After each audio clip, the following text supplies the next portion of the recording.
Hi, Karen with you today. Thank you so much for joining me. I have a layout for Kitaholics kits and I am using the July 2022 kit, which has all been about Maggie Holmes and wonderful pattern paper that we got this month. And so I'm really focusing my layout very heavily on the pattern paper and also some of the ephemera pieces. I've done some fussy cutting and I'm also going to add some mixed media to my page.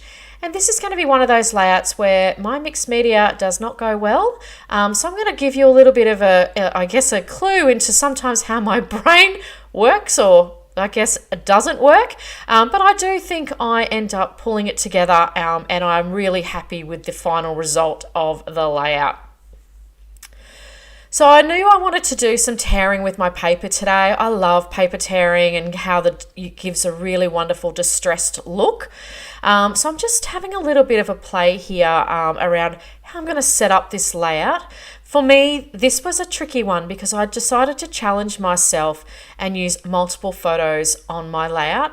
I don't do that very often. I'm very much a single photo on a page, or maybe two. I very rarely put more than two photos on a page. So I get really inspired, I don't know about you, but by other people who can do things that you really struggle with. So I love my fellow designer team member, how Jess pulls together wonderful multi-photo layouts. So I was trying to, get my inner Jess with this one, and going to put 3 photos on this layout, which is probably one of the reasons why at times the layout wasn't coming together how I was imagining it in my mind. And you'll see what I mean as we move forward. So I played around to trying to work out whether I wanted to do a horizontal or vertical layout. So then I landed on doing a bit of almost a half and half. It's not quite half of the page there where I've put that patterned paper. And this is where my mixed media went a little bit awry.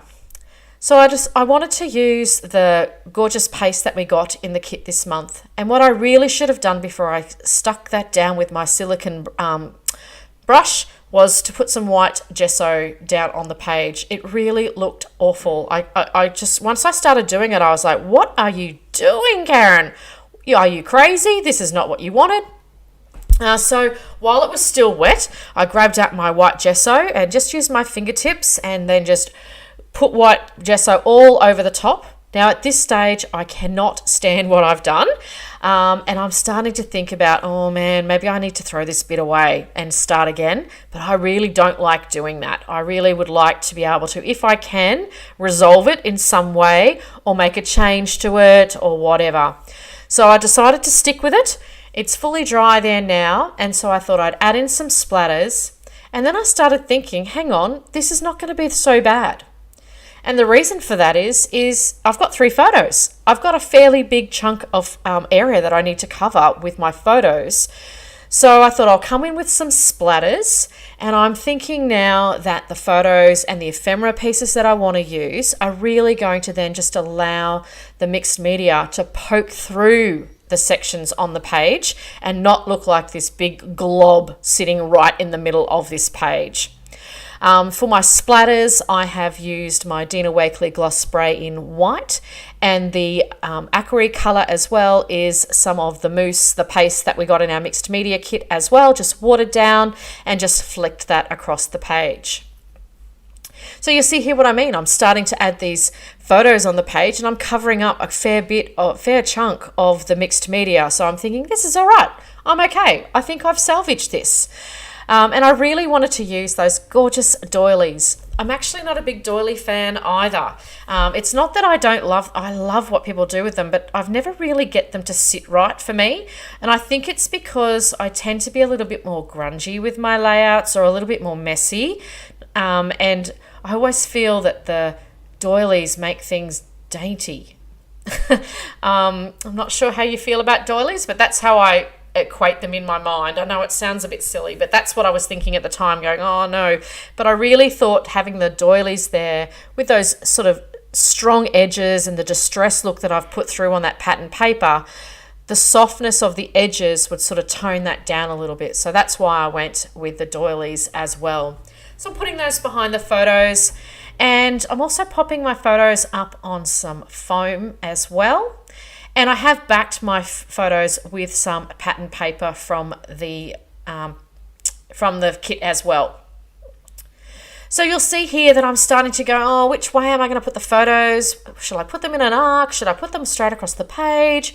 I really, like I said at the beginning, it really threw me that I decided to challenge myself. But I really love to do that. It gets myself out of my comfort zone and and I really get an opportunity to start thinking about other ways of being able to create. I find that's really helpful as well when I'm a little bit stuck. Although that sounds a bit ridiculous. Sometimes I think when you're stuck, you might tend to go with something that you know. But I sometimes like to do the complete opposite, challenge myself to do something I haven't done before because it might just work. And that's where I was heading in my mind with this one. Oh man, I'm babbling. All right, so let's see. What did I decide? I decided on this sort of cascading effect of the photos. So the photos sort of start on that right-hand side, and the left with Jacob there on the right-hand side, and then Oliver there, my nephew, on the left, just slightly down from the photo of Jake, and then finished off with that photo of Shona and Oscar. I also took the opportunity, I absolutely love the butterflies that I created in my first layout for this month, and I still had a few left over, so they had to go on the page. I think I've actually used all of them now. I might only have one or two left. I absolutely really did love how I pulled those together, and I think they really give a nice little lift to the page as well. One of the jumping off points for my layout today was also those gorgeous thickers on the right hand side. Now, I'm not normally a sort of pastel-y girl. I tend to go for more bolder colours generally. Although when I've recently bought some other products, they are a little bit on the softer side. But I really loved the look of these, the colours on this, and that's what drove this layout as well. So really being able to tone back to some of these colours because I knew I wanted to use this on my title. So I've got the blue mixing back with that gorgeous blue background pattern paper. Then I've got the green with the doilies and some of the butterflies, and the pink as well. So I've got the pink from the tones of that striped pattern paper and also the crazy mixed media that I did. But you'll see now here that it's starting to not look as, well, to me it's not looking as bad because I'm starting to cover things up, and then you just see sort of the remnants of that. Takes me a couple of goes to get exactly where I want this title to go. Again, it's another different thing for me. I often don't create a lot of long titles, and this is quite a long title for me. That's really what I really wanted to do for this layout. So again, out of my comfort zone. So it took me a couple of goes to get it in the right spot, and I first thought, oh, I'll just line it up with the bottom of that last photo there, and that did not look right at all because I still wanted to be able to cascade a few more things down the page. So I've just rejigged that a little bit and moved some of the title down the page. So that today piece is from the ephemera pack that we got in the kit this month. The is all about is just some foam stickers that were already in my stash, and it's all about brunch and that with those gorgeous thickers as well.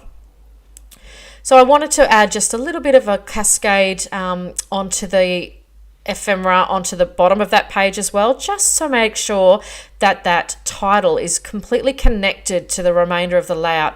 And I think it just gives it that little bit of extra there to link that through because it felt like it was sort of sitting out on its own.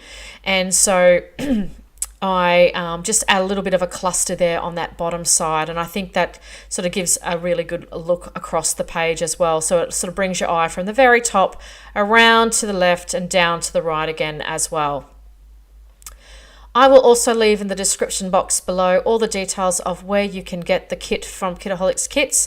They are chock full of wonderful products every month, and we also have some exclusives with a subby group that we have on Facebook where we have lots of shares, we play games, and we have lots of competitions that are all exclusive for subscribers as well. So I'd love it if you joined us in the group as well.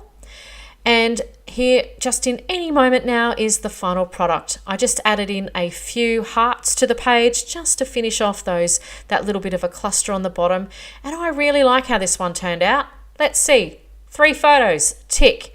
And I have got, yep, it's a messy, crazy background, but I really think that I ended up turning that into something that I really like. I finished off with some gold splatters, and I did actually end up adding a little bit more of the pink and white gesso over onto the left-hand side as well, because the florals went beyond that. As always, I want to thank you so much for joining me today. I really appreciate you spending your creative time with me, and I will see you next time. Bye for now.